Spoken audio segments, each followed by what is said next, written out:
If the business is only surviving because the owner works for free, the business isn't healthy. You may believe you have a profit when the only reason profit exists. You need a tax system, not a tax wish. And don't use every successful month as a permission to increase your monthly pressure. One of the biggest mistakes entrepreneurs make.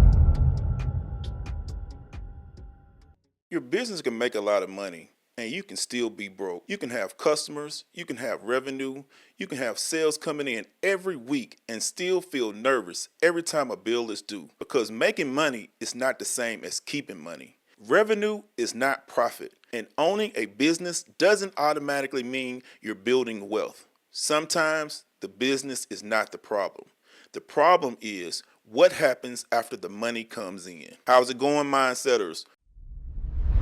The Mindset Manual with Myron Williams. Welcome to the Mindset Manual, the place we talk about the truths most people avoid, but the truths that can actually change your life. I'm Myron, entrepreneur, father, and student of life. And this series, we're going to talk about business building, personal money management, financial discipline, creating long-term wealth, and enjoying your life to the fullest. In the last episode, we talk about the difference between looking successful and actually building wealth. Today, we're going deeper because a lot of entrepreneurs are making money. The problem is not always the income. Their problem is the money has no direction. It comes in and disappears. Before we get into the episode, take a moment and like this video, subscribe to the channel, and answer this question in the comments below. Do you know exactly how much profit your business made last month? Not revenue, profit. Be honest now, because what you don't measure can quietly destroy what you're trying to build. Now let's get into it. Revenue can be very deceptive. It feels good to see money entering your business account. You send an invoice, the client pays, you make a sale, the deposits begin showing up, and emotionally, it can make you feel like the business is doing extremely well. You look at the account and think, we have money. But that money may have already been spent on several other jobs that you've been using for your business. Part of it may belong to the government for taxes. Part of it may belong to your employees. Part of it may be needed for software, for rent, insurance, inventory, marketing, and future expenses. And only after those obligations are handled can you begin to understand what the business actually earned. That's why revenue can make a business owner feel rich while the business is actually financially fragile. Let's say your business brings in $50,000 this month. That sounds impressive, but what did it actually cost to produce that $50,000? Did you spend $10,000 on advertising? Did you spend $12,000 on payroll? Did you pay contractors? Did you pay rent? Did you purchase inventory? Did you set anything aside for taxes? Did you pay for any equipment? What remains after all that? Did the business in reality make money? Because the business did not really actually make $50,000 in profit. It collected $50,000 in revenue. Those are two different things. A business owner who doesn't understand the difference may start spending from the top line number. They see the deposit and treat it like their personal income. See, that's when the trouble begins. From the top line number. They see the deposit and treat it like their personal income. See, that's when the trouble begins. You want to take a trip. You want to tell yourself it's a business expense. You maybe want a new car. You justify saying you want that new car by saying it will help your image. Does it? Then when the business needs cash, there's not enough available. This is not always about dishonesty. Sometimes it's just as simple as a lack of structure. The owner has never created a system for paying themselves. There's no consistent salary setup. There's no owner's draw schedule. There's no personal spending plan. See, there's no clear line between the owner's life and the company's finances. The money is mixed together, And when the money is mixed, the truth becomes difficult to see. You don't know whether the business is profitable.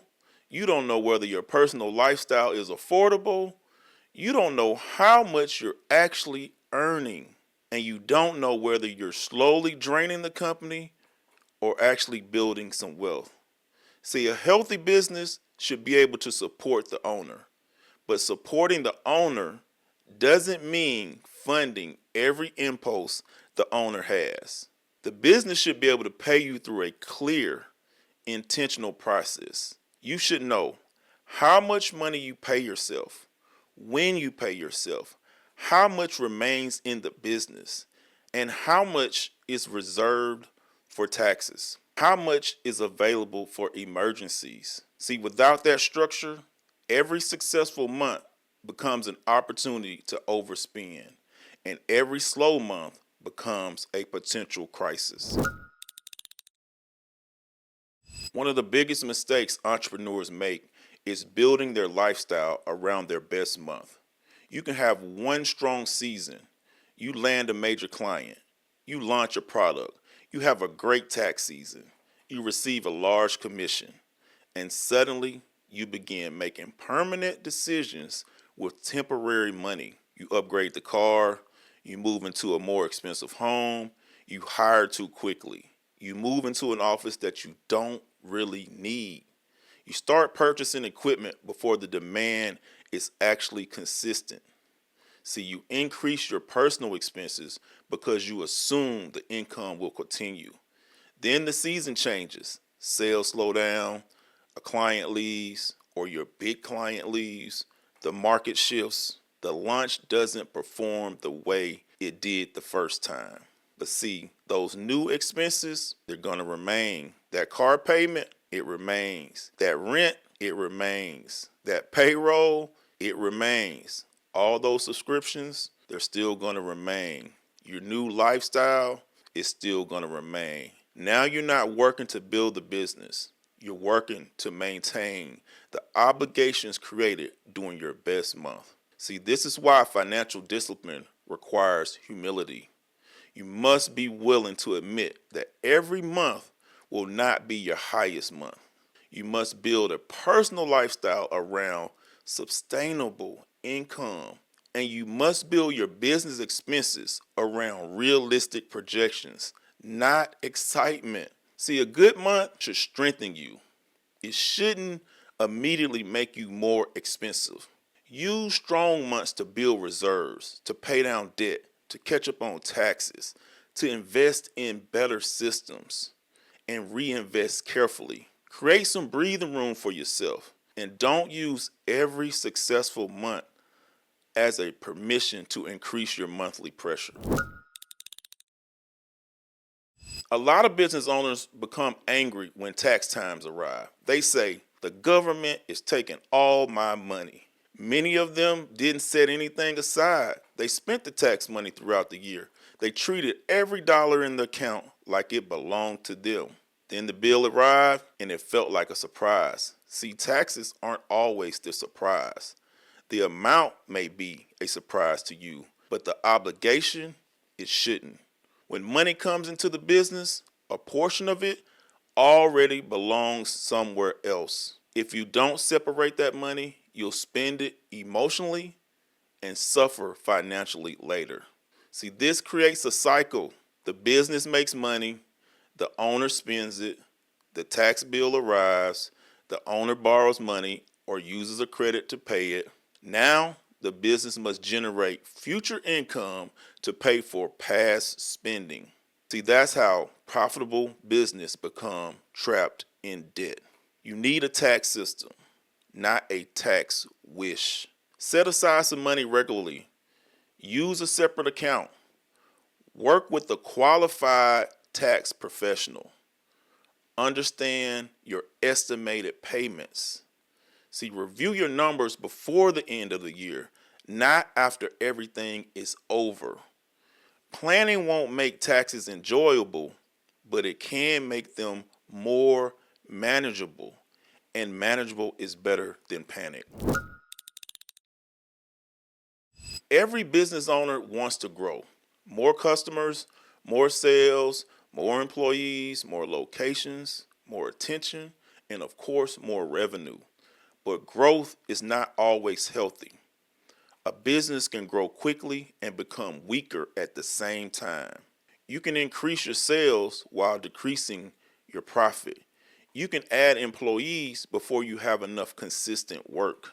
You can expand into a second location before the first location is stable. You can spend heavily on advertising without knowing whether the customers are profitable. So you can create more work without creating more wealth. This is why growth has to be measured properly. Ask yourself, is the business becoming more profitable? Is the business becoming more efficient? Are customers staying longer? Is the cost of serving each one of my customers increasing or decreasing? Are we generating cash? Are we becoming more dependent on me? Is the team producing enough value to justify the costs? Growth is not simply doing more. Healthy growth means doing more without losing control. Some entrepreneurs are addicted to expansion because growth looks like success. A larger team looks impressive. A larger office looks impressive. A bigger revenue number sounds impressive. But if your stress is increasing, your cash is decreasing, your margins are shrinking, and the business can't operate without you. You may not be growing, you may simply be getting busier, but busy doesn't automatically mean profitable, and complicated doesn't automatically mean successful. Sometimes the business is making sales, but the prices are too low. You may be afraid to charge what the services actually cost. You may be comparing yourself to competitors who have a completely different business model. You may be discounting every time a customer hesitates, and this is a big mistake. You may be so focused on closing the sale that you ignore whether the sale is profitable. A customer who pays you $1,000 is not automatically a good customer. How many hours will it take to serve that customer? How much will your team cost you to serve that customer? How much support will be required to serve that customer? Are there going to be any additional software costs or materials needed for this one customer? How many revisions are they going to request?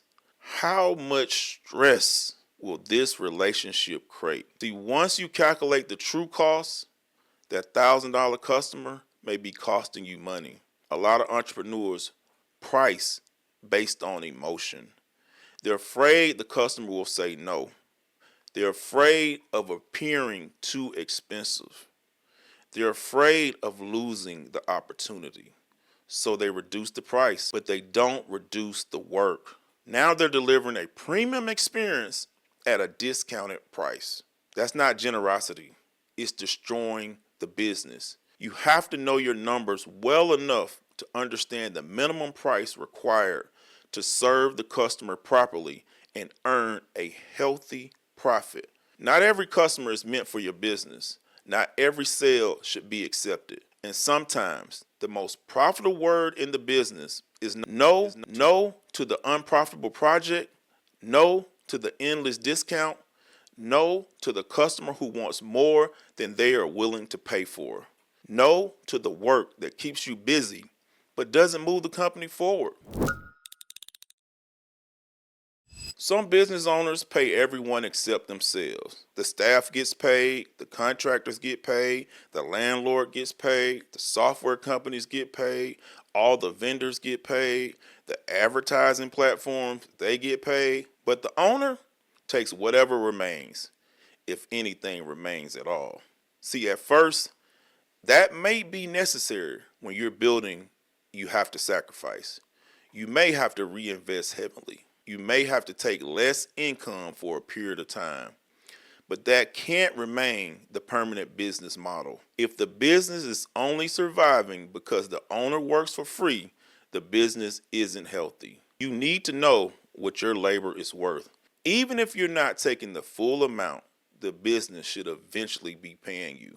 Otherwise, you may believe you have a profit when the only reason profit exists is because your own labor is being ignored. For example, suppose the business owner shows a $5,000 profit, but you worked 200 hours that month and paid yourself nothing. Is that truly profit, or is it unpaid labor disguised as profit? Your goal should be to build a business that can pay you for your role and still produce a profit beyond your compensation. That's where wealth begins. You get paid for the work you perform, and you build ownership, value from the asset you created. See, those should eventually become two very important but different benefits. A business without any cash reserve is always going to be under fear. See, one unexpected expense can create panic. One delayed payment can affect your payroll. One broken piece of equipment can force you to use a credit card or slow everything down to a stop. See, one slow month can cause you to make desperate decisions. When you're desperate, you accept bad customers. You lower your prices. You agree to unfair terms. You borrow money at high interest rates. You make short-term decisions that will weaken the business long-term. Cash reserves give you the ability to think clearly. They give you time. They allow you to solve problems immediately without entering survival mode. Your reserve doesn't have to be built overnight. See, start small. Set a target. Maybe the first goal is 1 month of operating expenses set to the side. Then you get to 2 months set aside. Then 3. The correct amount will depend on the type of business, the consistency of income, and the risk involved. But almost every business needs some level of financial cushion. A reserve isn't wasted money. It's purchased peace. It's a buffer between a problem and a crisis. We need to talk about the emotional side of business finances because money decisions aren't always logical. Sometimes you need to keep an employee too long because you feel guilty. Sometimes you refuse to increase prices because you're afraid people will criticize you. Sometimes you buy expensive tools because they make you feel like a legitimate business owner. Sometimes you maintain an office because you are afraid working from home will make you look unsuccessful. Sometimes you hire people because being called a CEO, it feels good. Sometimes you keep an unprofitable product because you're emotionally attached to the idea. See, I've been guilty of that. I had products that weren't doing well, but I figure if I just push a little bit further, it's going to hit. And it didn't. And I look up, I spent a lot of money on it. But sometimes you continue spending money on the strategy because admitting it failed would really hurt your pride. See, this is where emotional intelligence becomes a business advantage. You need the ability to separate your feelings from the numbers. That doesn't mean ignoring your instincts. It means examining them. Ask yourself, am I making this decision because it's financially responsible or because it protects my ego? Am I getting this expense because it helps my business or because removing it would feel like failure? Am I chasing growth because there is a real opportunity or because I want people to be impressed? Am I avoiding these numbers because I'm afraid of what they will reveal? See, financial clarity requires emotional courage. You gotta be willing to see the business as it is, not for what you want it to be. I've learned that making money can hide a lot of problems. When revenue is coming in, you may not feel the urgency to fix a weak system right then. The money covers the mistakes. It covers overspending. It covers inefficiency. It covers poor pricing. It covers unnecessary subscriptions. It also covers bad hiring decisions. But But when the market slows down, see those problems, they become truly visible. That's when you shouldn't wait for the crisis to become disciplined. Build the system while the money is coming in. Always know your numbers during the good season. Create some reserves before you actually need them. Remove the unnecessary expenses while you can still afford them. Start reviewing your pricing before inflation and rising costs erase your margins. See, a business shouldn't only make money. It should become stronger because it made money. At the end of a successful year, ask, is there more cash available? Is there less debt? Are there systems in place that were better than I had the previous year? Is the business more profitable? Is my team more efficient? Is the company now less dependent on me? Did I create any personal wealth, or did the business simply generate a lot of activity? See, that's a difficult question, but it's necessary. Let me give you a simple framework you can adapt to your business. The exact number of accounts may vary, and you should work with a qualified financial and tax professionals for your specific situation. But the purpose is to give every dollar a job. So, account 1, income. All business revenue enters here. This account shouldn't be used for random spending. It's the collection point before the money is distributed.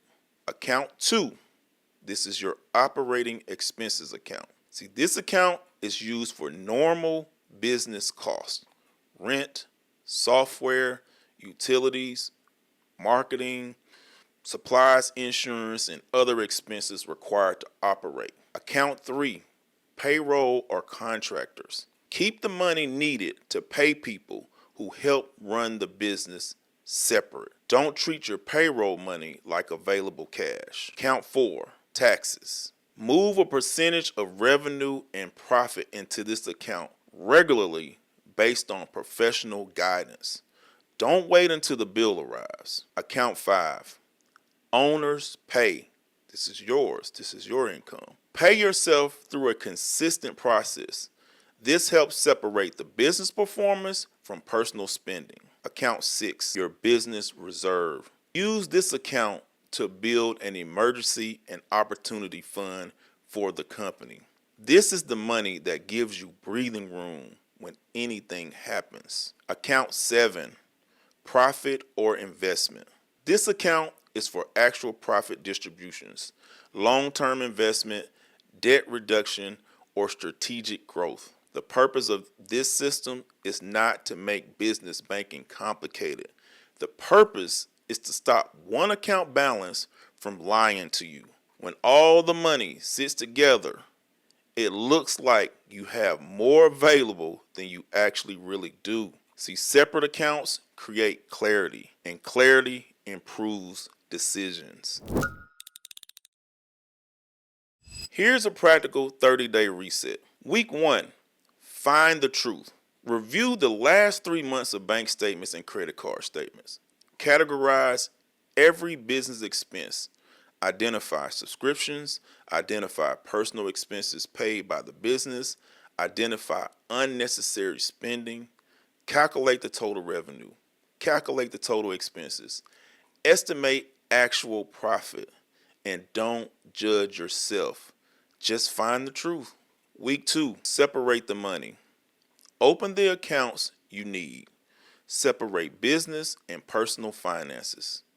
Create a tax account. Create a reserve account.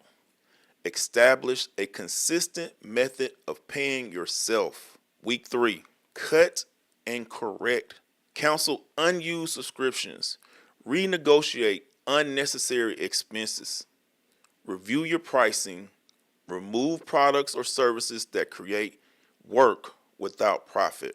Address any overdue invoices. Create stronger payment policies. Then we go to week 4. Build the system. Create a weekly money meeting with yourself. Review cash flow. Review upcoming bills. Review unpaid invoices. Review your taxes. Review your profit. and decide how much should remain in the business. 30 minutes a week can prevent months of financial confusion. Your business may not need more revenue first. It may need more discipline. It may need more structure. It may need better pricing. It may need fewer expenses. It may need boundaries between your business money and your personal lifestyle. Don't make the mistake of believing that more income will automatically solve financial disorder. More money doesn't fix a broken system. It simply moves through the broken system faster. Before you chase another customer, understand the value of the customers you already have. Before you launch another product, understand whether the current product is profitable. Before you hire another employee, understand whether the business can support the costs. Before you increase your lifestyle, understand whether the income is consistent. Before you celebrate the revenue, calculate the profit. Because the goal is not to build a business that only looks successful. The goal is to build a business that is financially healthy, a business that can survive, a business that can pay you, a business that creates jobs, a business that can build wealth, a business that gives you freedom instead of another form of financial pressure. Let me know in the comments below, what is the biggest financial challenge in your business right now? Is it pricing, taxes, overspending, inconsistent income, separating business and personal money, or understanding your numbers? Your answer may help someone else realize they are not the only person working through the same challenge. Thank you for tuning in to the Mindset Manual with me, Myron Williams. I hope you mindsetters learned something from this episode. Like this video if it helped you think differently about your business finances. Subscribe to the channel because this wealth building series is only getting started. In the next episode, we're going to talk about the discipline required to keep the money you make, because earning more money is powerful, but only if you learn how to stop it from leaving as quickly as it arrived.